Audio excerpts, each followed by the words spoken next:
नमस्कार सभी व्यूवर को। आज का वीडियो बेहद ही खास वीडियो है। अगर ये वीडियो आपको पसंद आए तो इसे आप लाइक शेयर ज़रूर करेंगे।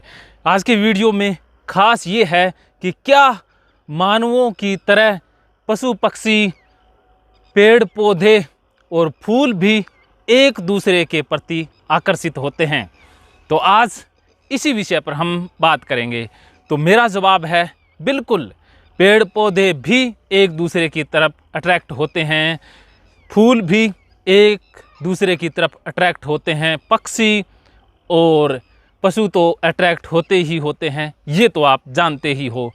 तो आज खास ये है कि अट्रैक्शन स्वाभाविक प्रक्रिया है, नॉर्मल प्रक्रिया है, इसमें कुछ भी गलत नहीं है।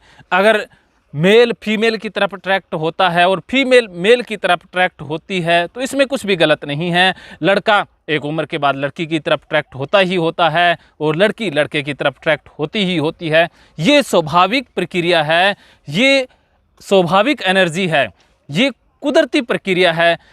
जो इंसान इस प्रक्रिया को रोकने की कोशिश करता है या इसे गलत मानता है वो मानसिक रोगों का शिकार हो जाता है।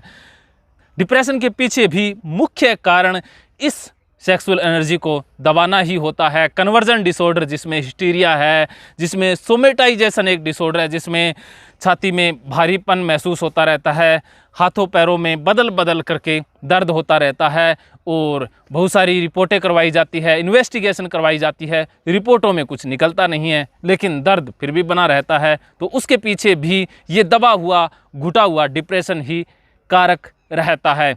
और बहुत सारे डिसऑर्डर हैं जिनके पीछे ये अट्रैक्शन की शक्ति जिम्मेवार होती है। खास करके अगर इसे सही रूप में निकाल दिया जाए तो ये शक्ति हमारे लिए विकास भी बहुत करती है, अगर दबा दिया जाए तो ये विनाशक हो जाती है। तो बात करते हैं सबसे पहले पेड़ पौधों की। पेड़ पौधे बड़े होते हैं और नष्ट हो जाते हैं। पेड़ पौधों के अंदर फूल आते हैं और फल बनते हैं। आपने देखा होगा कि जब पेड़ पौधों के ऊपर फूल आते हैं तब वहाँ पर मक्खियाँ, कीट पतंगे, भंवरे बहुत ज़्यादा आते हैं। तो वो किस लिए आते हैं कि बहुत सारे फूल नर फूल होते हैं, बहुत सारे फूल मादा फूल होते हैं। आपने कभी गौर किया कि जो पेड़ पौधों के अंदर फूल खिलते हैं क्या वो आपके लिए खिलते हैं?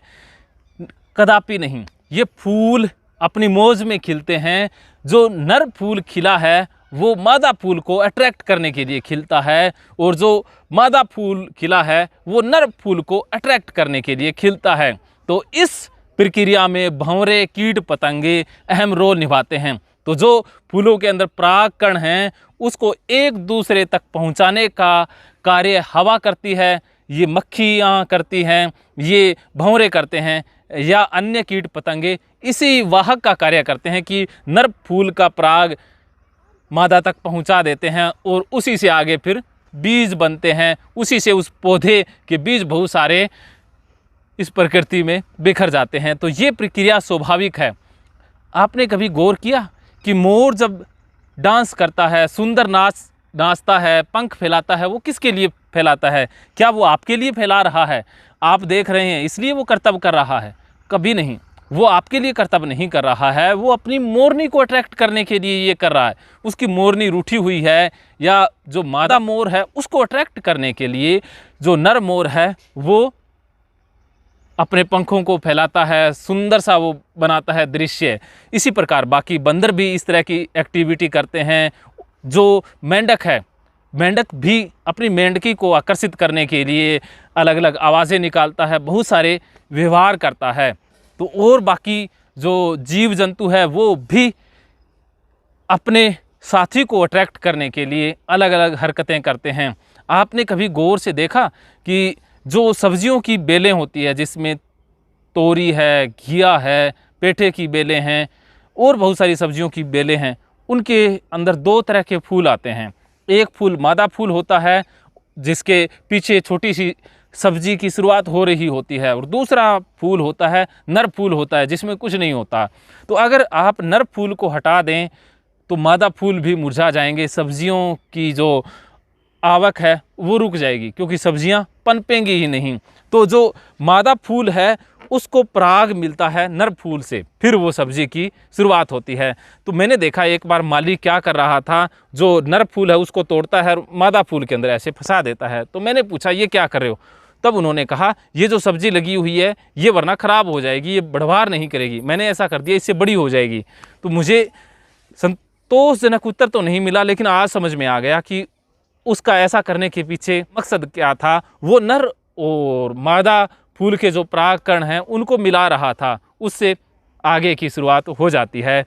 अगर हम नर को मादा से मिलने से रोक दें इस प्रकृति के अंदर, तो कुछ ही अरसे बाद ये प्रकृति बिल्कुल ही निर्जीव हो जाएगी। यहाँ पर कुछ नदियाँ पहाड़ यही बचेंगे, ना पेड़ पौधे, कुछ भी नहीं बचेगा। लिविंग बीइंग सिर्फ और सिर्फ नर और मादा के मिलन से बना है। अगर ये प्रक्रिया रोक दी जाए तो ऐसा ही होगा।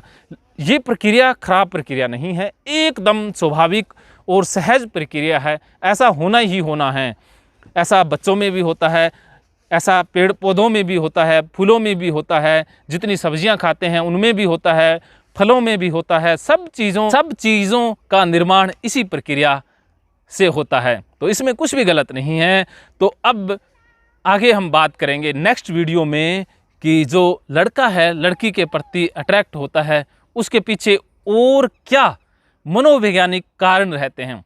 अगर आपको ये वीडियो अच्छे लगते हैं और आप इस तरह के विषयों पर और वीडियो चाहते हैं तो मुझे आप कमेंट बॉक्स में ज़रूर लिखें, इस वीडियो को शेयर ज़रूर करें। मैं इस विषय के ऊपर बहुत सारे बेहतरीन वीडियोज़ आप तक पहुंचाता रहूँगा। आपका बहुत बहुत शुक्रिया।